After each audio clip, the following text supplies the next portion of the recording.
Hi everybody, I'm Mike Sokol from RV Electricity, and this is my first video in the series of how to install and set up the SoftStartUSA solar package.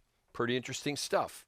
What we're going to be talking about today is the main components. That is, I have a pair of the Renogy lithium iron phosphate smart batteries with built-in heaters. So a pair of these 100 amp hour 12 volt batteries. I have the Renogy 3000 watt inverter charger, and right now we're going to look at a little closer at the Rover 30 amp MPPT charge controller. So right here's the control section on the front, but let's just look at some of the connections on here to get familiar with them.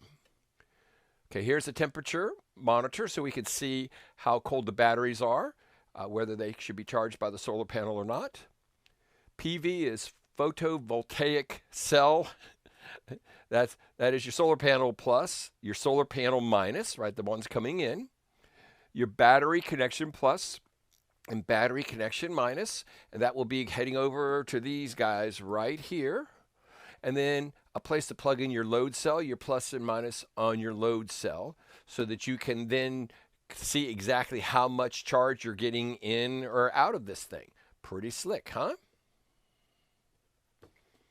Okay. Again, overview, a pair of 100 amp hour lithium batteries, a 3000 watt pure sine inverter charger, and a Rover 30 amp MPPT solar charge controller.